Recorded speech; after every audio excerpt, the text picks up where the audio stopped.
ya desde hace pues, un muy buen rato, desde hace varios años. De hecho, tú eres parte del equipo en México que a mí, yo recuerdo, fueron de los primeros en informar de este tipo de situaciones. Hoy vemos, señor, que un consorcio de 17 organizaciones, bueno, antes que otra cosa, para quienes ya nos están acompañando, como ven, de la emoción, casi olvido presentar a mi invitado. Gracias, buenas tardes, buenos días, buenas noches. Gracias por la oportunidad de conversar. Hoy estoy platicando con Pepe Flores, con @Padawan. Él es activista por derechos humanos, se dedica a cuestiones y temas de privacidad y de libertad de expresión, de cultura libre, por supuesto.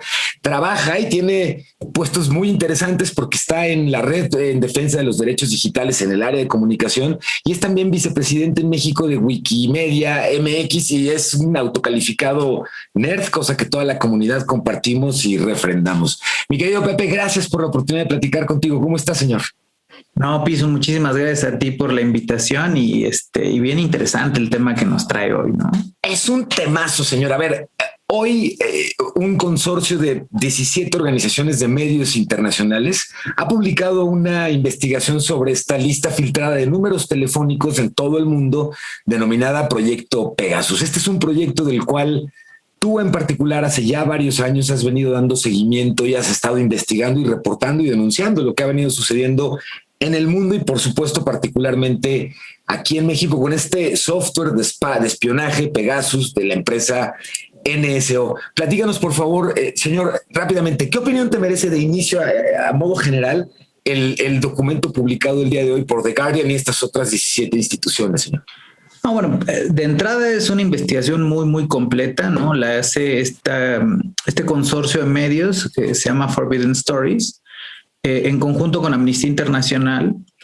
Utilizan una metodología bastante robusta que además fue revisada por pares por el Citizen Lab de la Universidad de Toronto, que quienes no identifiquen al Citizen Lab fueron quienes en 2017 junto con R3D, Socialtic y Artículo 19 empezamos, digamos, a sonar la campana respecto de estos casos de espionaje con Pegasus. Entonces, es una investigación muy completa y además parte de una base de datos filtrada de 50,000 números telefónicos que después de revisarlos, después de pasar esta información justamente por esta metodología robusta, lo que identifican en este proyecto, el Pegasus Project o Proyecto Pegasus, es que en México hay 15,000 números telefónicos, ¿no? 15,000 números que tienen el código del país, que propiamente fueron espiados o al menos se intentó espiarlos, ¿no? Esto quiere decir que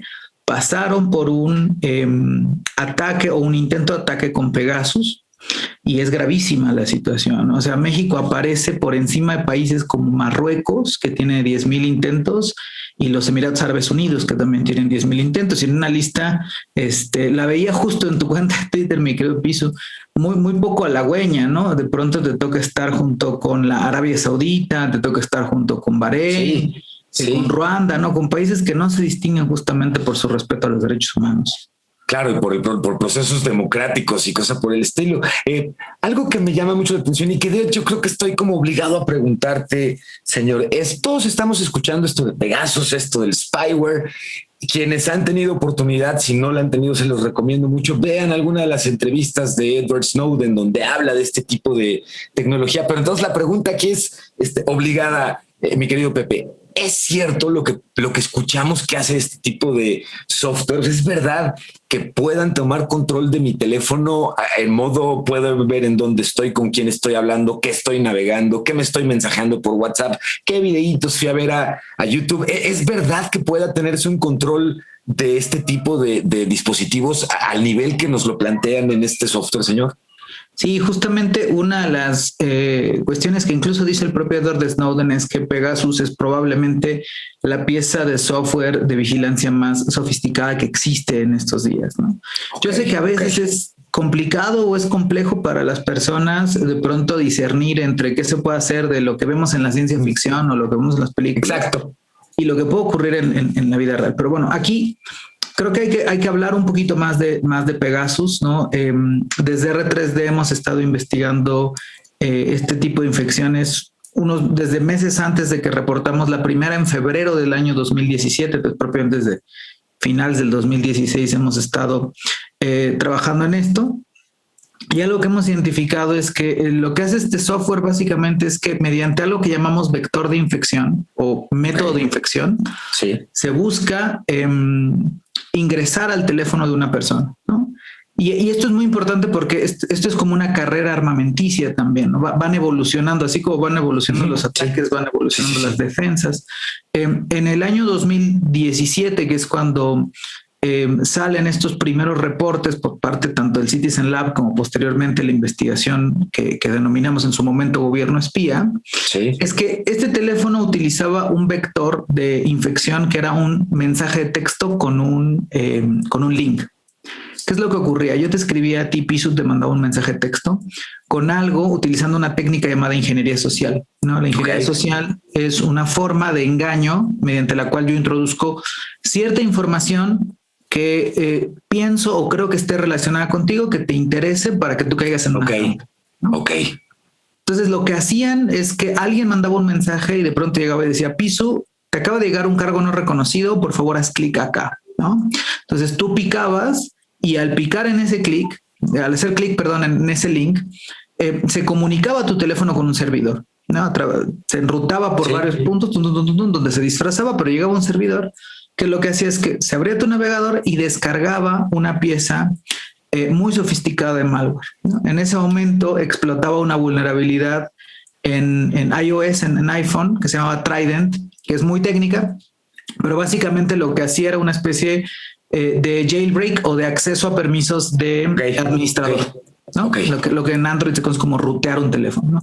Entonces, una vez que conseguía esos permisos el malware, entonces el atacante que está en otro lado, en una computadora, en una estación, podía ya tener acceso a todas las capacidades de tu teléfono móvil a través de la misma red inalámbrica a la que te conectaras o a través de la misma red de datos, ¿no? ¿Qué es lo que podía hacer? Podía escuchar tus llamadas, podía ver tus mensajes, acceder a todos tus ficheros. Aquí ya no importaba, por ejemplo, si usabas una aplicación cifrada o no para comunicarte, porque el ataque propiamente veía la información desde tu teléfono, ¿no? Por eso es tan peligroso, porque ve la información desde tu teléfono, ¿no? ¿Qué fue lo que ocurrió? Que el Citizen Lab se dio cuenta en el 2016 que había un activista llamado Ahmed Mansour de los Emiratos Árabes Unidos que recibió algunos de estos mensajes, se le hicieron rarísimos y los mandó para un análisis forense. Y cuando empiezan a hacer el análisis forense, se dan cuenta que estos vínculos, estos links a los que les tienes que picar, están conectados con una infraestructura específica, ¿no? Y esta infraestructura, después de pruebas técnicas bastante elaboradas, se dan cuenta que corresponden a esta empresa israelí NSO Group, ¿no? Entonces, así es como descifran en su momento o al principio cómo es que se infectan los teléfonos. En el caso de México, por ejemplo, encontrábamos dominios que suplantaban o se hacían pasar por páginas como Facebook, Twitter, me parece que Uno TV, ¿no? Dominios que parecían, ¿no? Como que el nombre era muy familiar, muy exactamente, ¿no? Animal Político también en algún momento lo suplantaron. Entonces, ¿qué es lo que ocurre? Bueno, que este vector, en el caso de México, este tipo de infección, se utilizó principalmente para espiar a personas defensoras de derechos humanos, a periodistas y activistas. En el 2017, en febrero, lo primero que nosotros revelamos fue que 3 activistas pro salud, no Luis Encarnación, Simón Barquera, por ejemplo, fueron espiados en el contexto de las reformas para ponerle una tasa, un gravamen a las bebidas con alto contenido energético, con azúcar, el famoso impuesto al refresco. Correcto. Y a partir de esa investigación fue que nos empezaron a llegar más personas diciéndome, oye, a lo mejor yo pude haberme visto involucrado porque me llegó un mensaje de este tipo, ¿no? Y ahí es cuando sale en junio del 2017 el reporte que llamamos Gobierno Espía, que es donde identificamos a personas activistas del Centro de Derechos Humanos, del Centro PRO, de Mexicanos contra la Corrupción, de la propia Carmen Aristegui, e incluso el teléfono del hijo de Carmen Aristegui, ¿no? Correcto.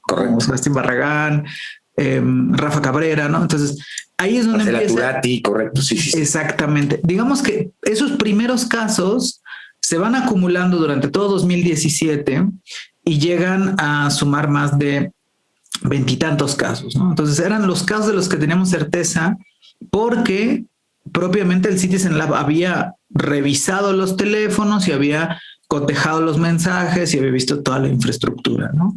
¿Qué es lo que ocurre ahorita o qué es lo que de pronto hace esto tan grande, tan diferente? Bueno, que a partir de la base de datos que se obtiene, se hace una revisión de nuevo que pasa por revisar la infraestructura, que pasa por un montón de análisis técnicos, y entonces ya tenemos certeza de que estos ataques no fueron una veintena o no fueron cientos de ataques, sino estamos hablando en el orden de decenas de miles. Estamos hablando de 15,000, de lo que tenemos hasta ahora conocimiento, ¿no? Porque cuando sale esta investigación de gobierno espía y todo lo demás, la reacción que tiene NSO Group, que es la empresa israelí detrás de todo esto, es que apaga o baja el switch de la infraestructura, pero en realidad lo que hace es que la muda a otro lado, ¿no? Entonces, esa infraestructura que conocíamos, la apaga, pero genera otra nueva infraestructura en otro lado y se ha vuelto una auténtica cacería. Está todo el tiempo y si vas teniendo más dudas, pues, te puedes ir diciendo también cómo ha ido evolucionando, ¿no?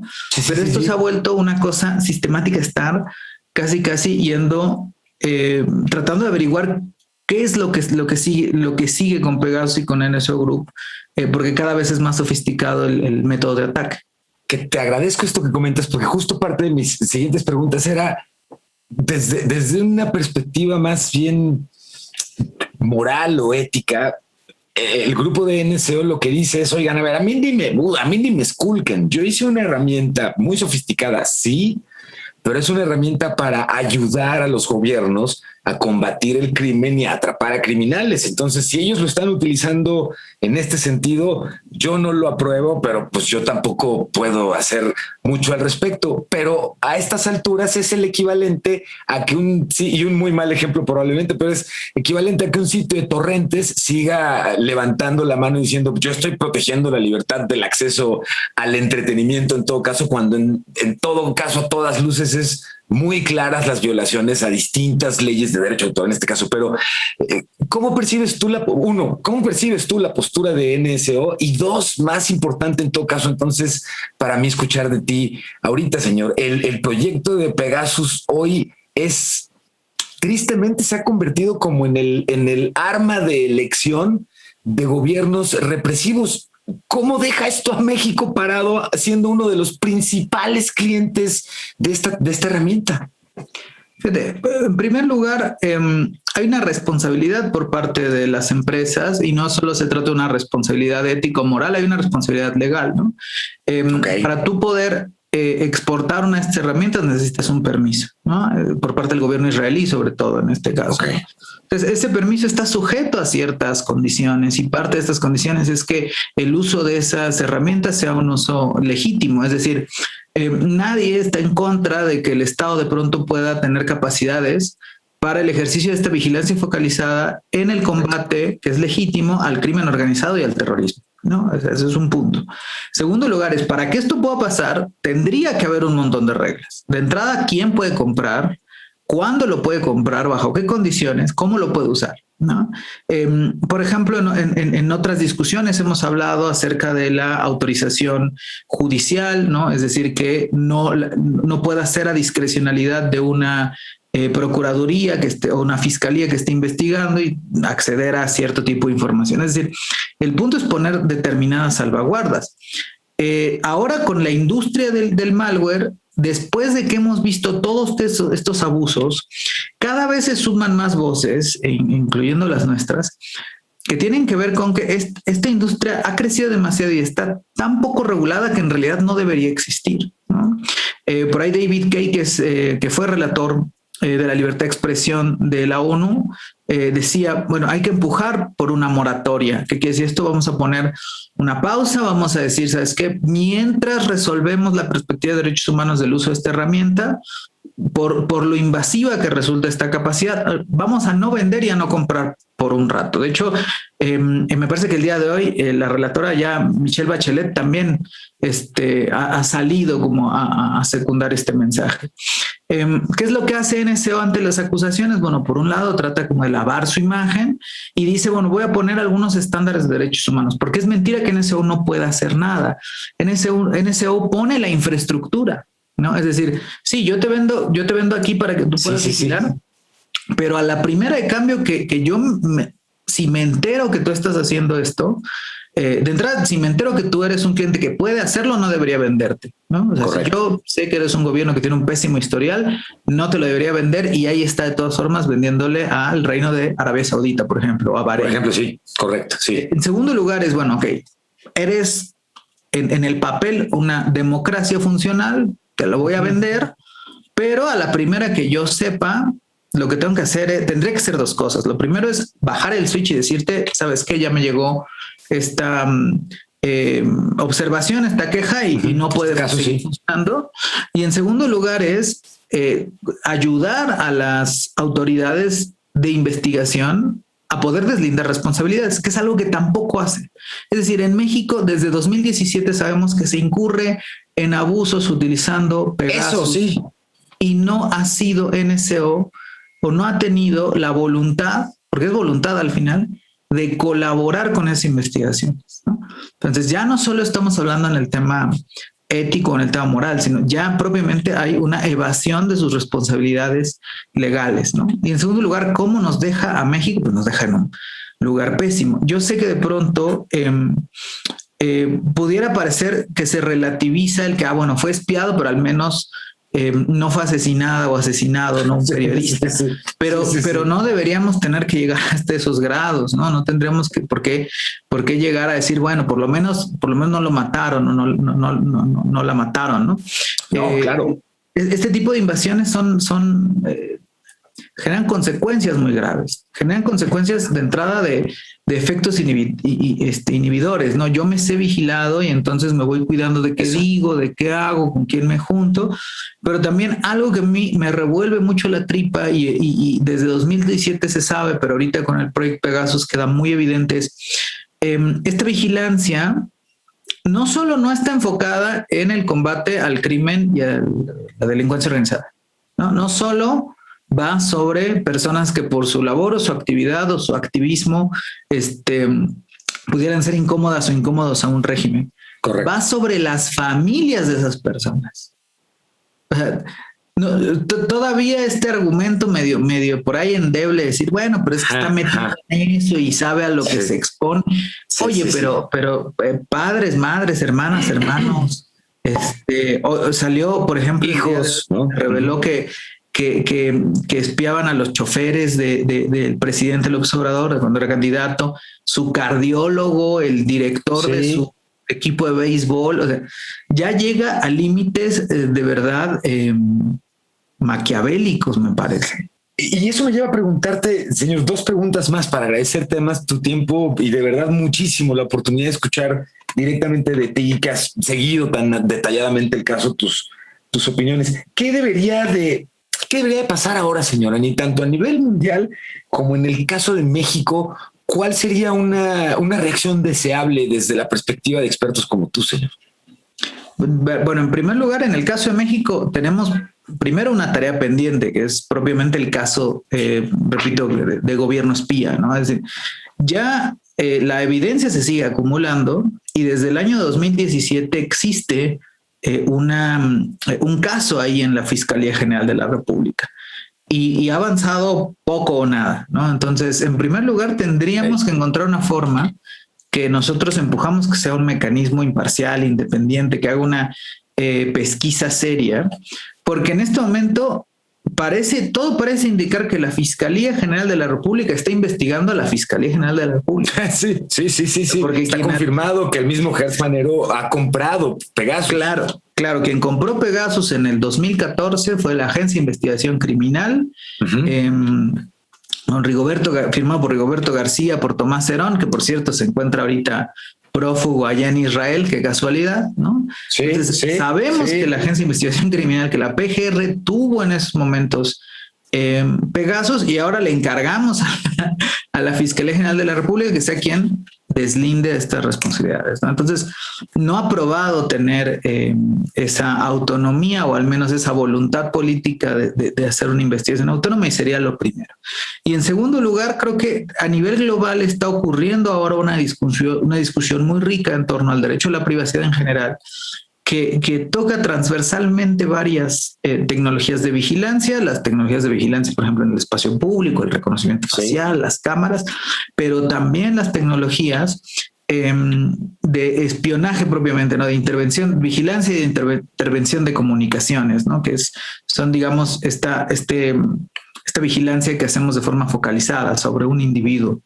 Sí.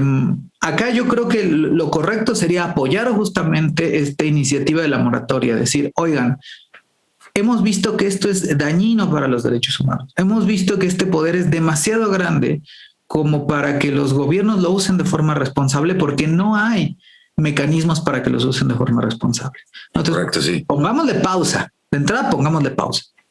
Y ahí es donde viene lo que podemos hacer en México, ¿no? México carece completamente de un marco jurídico, de un marco legal, donde se regule de entrada quién puede comprar esto, cómo lo puede comprar, cómo lo puede usar, qué requisitos debe cumplir para usarlo y de qué forma debe rendir cuentas después de la que lo use. No tenemos nada de eso. Todo está al criterio y a la arbitrariedad de nuestras propias autoridades investigativas. Entonces, yo creo que esos son pasos muy importantes que debemos seguir, ¿no? En primer lugar, tratar de resolver y deslindar responsabilidades de los casos que ya están comprobados y que ahorita el proyecto Pegasus echa más luz al respecto. Entrar en una moratoria, ¿no? Yo creo global, de decir, ¿saben qué? De momento estas tecnologías, stop, ¿no? Así paremos en seco y regulemos y busquemos además que sea una regulación que no esté hecha a la medida de estas empresas, porque hay que decirlo. Por supuesto. Son un negocio de millones de dólares. O sea, estos son negocios pesadísimos, ¿no? Es decir, tan solo tratar de infectar a una persona, un intento de los 15,000 intentos que hizo el gobierno de Enrique Peña Nieto, un intento está cotizado más o menos en unos $3,000. Un intento. Es decir, tratar de entrar, porque nada me garantiza. Tratar sin garantizarlo. Tratar de entrar al teléfono de Pisu en el 2016, 2017, me hubiera costado $60,000. Y ese gasto, sabemos hoy, lo hizo 15,000 veces el gobierno. Hijo, algo que me inquieta es, hemos visto, incluso lo han publicado medios en México, Expansión, Al Poder del Consumidor, El País mismo, acerca de la inversión de cerca de $5.6 millones que hace justamente ya la administración de la Fiscalía General de la República en tiempos de Gertz Manero, precisamente con Pegasus.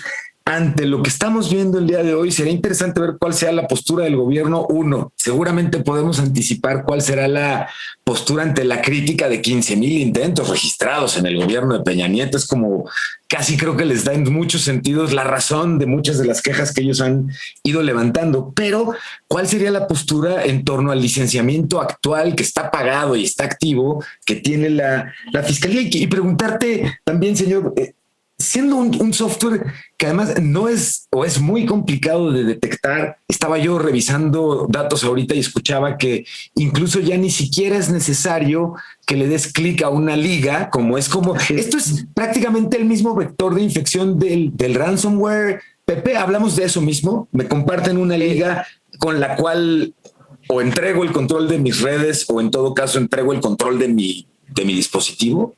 No, fíjate que eso es muy interesante. Voy primero con esa parte. Sí, gracias, señor. Después me voy a la otra.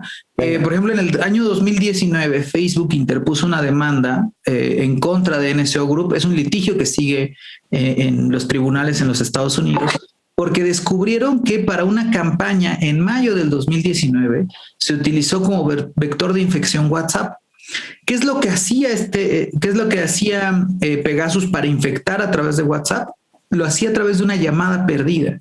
Es decir, yo agarraba, le marcaba a Pisu, ¿no? Sí. Entonces, Pisu recibía una llamada y por un errorcito por ahí que había, que daba acceso a una librería de nuevo para generar accesos de permisos, perdón, de administrador.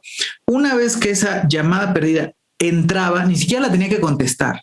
Entraba la sonó. Llamada perdida, sonó, se permitía la descarga. Y una vez que esto es lo más espantoso de todo, ¿no? Una vez que esa llamada ingresó y que yo como atacante ya tengo control de tu dispositivo, puedo alterar el registro de llamadas. Entonces, si yo te marqué a las 3 de la mañana, jamás te diste cuenta que te entró una llamada desconocida y que se borró esa llamada desconocida, porque ya no tú mismo la borraste. Ok. Exactamente, la borró el atacante. Entonces, lo que se ha hecho mucho es esta carrera como de parches, ¿no? WhatsApp ha ido parchando estas vulnerabilidades que se les conoce en el ámbito como vulnerabilidades del día cero o vulnerabilidades inéditas, es decir, nadie las conoce y son costosísimas. Nada más para la gente que no sepa, imagina que en tu casa alguien descubre que hay un hueco por el cual se puede meter, ¿no? A tu casa misma, sí. En tu casa misma. Entonces, a lo mejor yo sé que por ahí te puedes meter y pongo una reja, mando a tapar ese espacio, pero imagínate lo que costaría, el dinero que costaría que alguien dijera, ¿sabes qué? Yo sé cómo entrar a esa casa sin que nadie se entere. Esa es una vulnerabilidad inédita. Se le llama el día cero porque nadie la ha descubierto, entonces no hay forma de que yo la pueda remediar hasta que es probablemente muy tarde.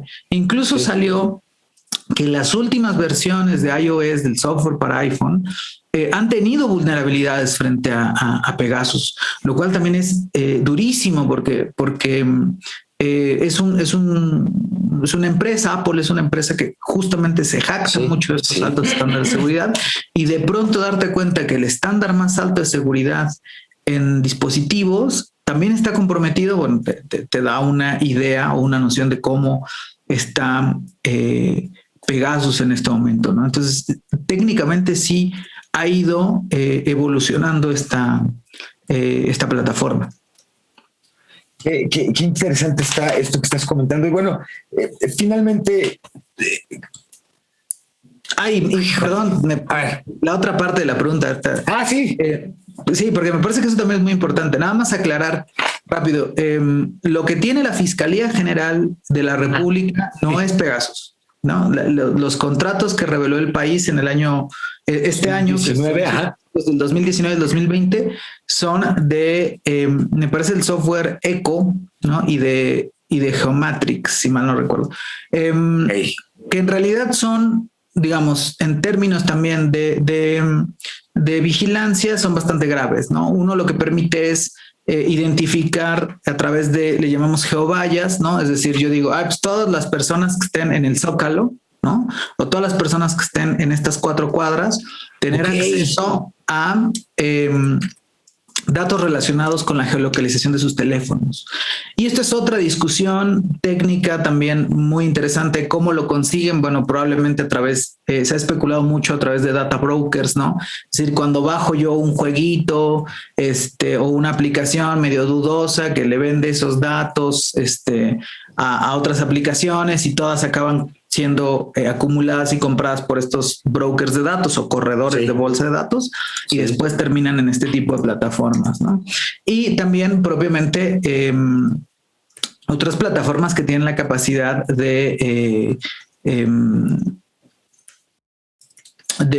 de infectar teléfonos, pero sí de acceder a teléfonos que se encuentran bajo determinada cobertura o rango de celda de telefonía móvil, ¿no? Y en esto no ahondo mucho porque me llevaría un buen rato explicarlo, pero lo que es muy importante que entienda la gente es las capacidades de vigilancia a las que puede acceder un Estado son muy amplias. Pueden acceder a un montón de herramientas, ¿no? Estamos hablando propiamente de mecanismos que justamente en un mundo ideal estaban pensados para intervenir las comunicaciones de la delincuencia organizada o del terrorismo, en el caso, por ejemplo, de Europa, pero que al final terminan llevándose entre las patas a un montón de personas. Y un montón de personas me refiero no necesariamente aquellas que están vinculadas en el activismo o en el periodismo o en la política. También hay de pronto herramientas que ejercen vigilancia mucho más indiscriminada, y de pronto personas que están en una protesta feminista o que están en una toma de un espacio público también, o que pasaron por ahí, también pudieran de pronto ser vinculadas, ¿no? Objetivos, sí. Pues sí, anticipamos por un lado, o esperamos que exista una condena por parte del gobierno federal actual, pero también tiene que haber un compromiso. Y eso quiere decir que esa promesa que hizo el presidente López Obrador al entrar, de este gobierno es distinto y este gobierno no espía, de momento está sostenida con alfileres. Es decir, está sujeta a que creamos esa palabra. Y hay que recordar que el mismo Peña Nieto en su momento iba a decir, nosotros no espiamos, y ahora miren cómo sale toda esta cloaca, ¿no? Sí. Lo que tendría que hacer el gobierno actual es empujar a través de acciones, ¿no? ¿Qué acciones puede hacer? Que se transparenten todos estos contratos, ¿no? Hay muchos contratos relacionados con Pegasus o relacionados con la vigilancia que siguen ocultos, ¿no? Contratos, por ejemplo, del antiguo CISEN, que todavía no se saben, que están reservados, por ejemplo, los contratos que se firmaron con Hacking Team hasta el año 2027, ¿no? Las propias capacidades que ha adquirido la Fiscalía, que hablábamos ahorita, en 2019, 2020. Sí, tiene que haber un compromiso proactivo. En esta llamada alianza del gobierno abierto, ¿no? Que dentro de estos planes de gobierno abierto existe un compromiso, justamente el primer compromiso, sobre vigilancia, porque hay que recordar que cuando ocurren los hechos de gobierno espía, se rompe el grupo de la sociedad civil que estaba trabajando temas de gobierno. Es cierto, abierto. Tienes toda la razón, es cierto. Y regresa hasta el año pasado, cuando ya existen estos nuevos compromisos de la nueva administración. Entonces, ¿qué es lo que tienen que enseñar? Que no están simulando. Eso es todo lo que tiene que hacer el gobierno actual.